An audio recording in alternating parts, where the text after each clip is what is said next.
Hey guys, I'm back and I'm here with Jonathan to do another anime review. So today we will be reviewing a show that seemed to be very overlooked and didn't seem to get a lot of attention in 2013. Today we are reviewing the action-packed mecha anime Majestic Prince. So Majestic Prince was released in April of 2013 and ended in September of the same year. Like I said before, when it first came out, it was not really paid too much attention by people due to its weird character designs and a decent first few episodes that didn't seem to really promise too much. To add to that, Majestic Prince also came out the same anime season as Attack on Titan. It's pretty easy to see how nobody was talking about the show too much. However, to those who stuck with the show, it actually came to be a real surprise. Majestic Prince follows the story of Team Rabbits, a group of 5 kids named Suru, Asagi, Suger, Kei, and Tamaki, who have been trained to fight in mechas so that they may be able to protect the world when it's in peril. However, these groups of kids have been nicknamed as Team Fail by their classmates due to their poor skills as a team. One day though, an alien race named the Wutora come and attack the Earth with no real way of being stopped. The only hope humanity has relies on the power of the AHSMB units, which in fact can only be piloted by Team Rabbits. So these group of kids must learn to master their power of their new mechs while also learning to rely on one another in order to secure the safety of the human race. Now, there are many characters throughout Majestic Prince, but we will mainly be focusing on Team Rabbits. First is Izuru, the leader of Team Rabbits. He is pretty quiet and doesn't get a lot of respect from his fellow teammates because of his infatuation with drawing manga and his dream of being a hero. In the show, he will usually have a great moment during a fight scene by showing off his superior skill, but also quickly ruin it by acting weird or goofy and show off his manga. Unfortunately, he had many moments like this where he was set up with the perfect chance to show how cool he is and end up ruining it. Though he never developed into the great leader that we see in most shows, he did bring the best fights and showed off more of his potential than anyone else in the entire series.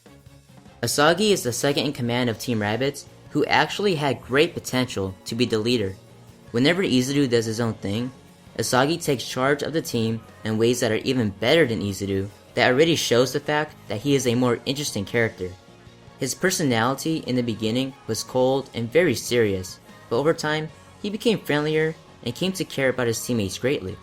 Even though it isn't a lot, he is actually the character that goes through the most development. From a stern and even distant character in the beginning to a confident, caring guy, he is definitely the most interesting character, which is a shame that he didn't get even more development. Suger is the brains and weapons expert of the group and definitely brings most of the laughs throughout the show. Now, Suger was probably my personal favorite character, not because of his fighting, but because he was the funniest pilot. He was a comedic relief when the show got a little boring, but he also had a scene early on in the show where he showed how these kids never experienced any sort of affection, which I thought was touching. Kei is the smartest tactician of the group, and was, like Asagi, a character that went through a good amount of development with her character, but still not that much. She went from being cold and sort of demeaning to a person who cares for her fellow pilots, and only wants to make sure that they remain safe at all costs, which was something that you could really see her grow into, which was nice. Now Tamaki. To be honest, she's the weakest part of the whole cast. She's the dumb loose cannon who's very annoying throughout the entire anime. She's nothing more than fanservice due to the fact that she's a 15-year-old with boobs the size of her mech. And I really wish I was joking about that. I mean, really? But later on I have to admit that she does have one moment where she really puts away her dumb personality and shows some maturity for the situation at hand. I would have enjoyed a lot more moments like that for her, and since there aren't, she does not really come off as likable even to the end. Now for me personally, I did not like the characters at all when it first started. They really just seemed as stereotypes to me. I mean, we had the cold and distant one, the nerd, the mother figure, the dumb girl with big boobs, and a main character whose literal motivation is to be a hero.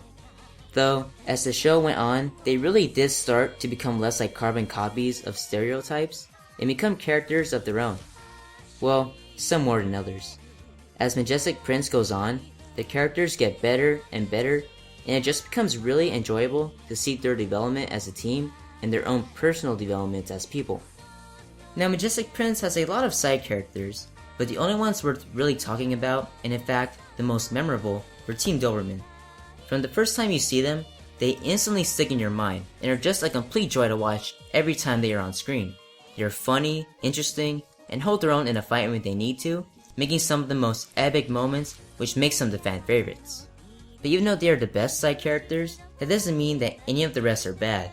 There are some other pretty good ones as well, such as Ange, Captain Rin, Commander Simon, and Tuaria, who will be able to keep you entertained. Now with the characters out of the way, let's move on to the music. To be honest, the music is something that doesn't really need to be talked about much. Overall, the music is alright when nothing is going on, but when the action starts, it really kicks in. It just adds to the action by making the scenes intense and dramatic, which pulls you in even more during these moments.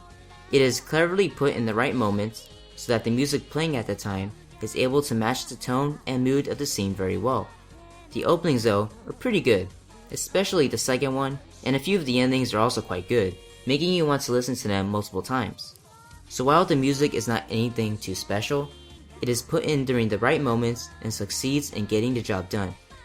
Finally, the animation was done by Doga Kobo, with co-production by Studio Orange, who mainly did the scenes involving 3D animation. Doga Kobo has animated projects like Myself Yourself and even Pokemon the Movie 2000, while Orange has done amazing 3D animation on shows like Black Bullet. But take what both studios have done and times it by 10. Both studios really went all out with the animation, and it really shows. This show usually looks really good when everyone is walking around and talking, and can definitely impress the eye.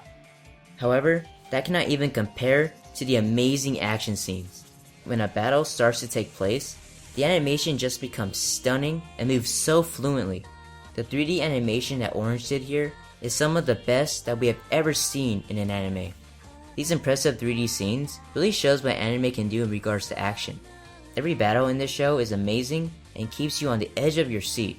It is effective in being able to top each previous battle up to the climax at the end, which is just stunning.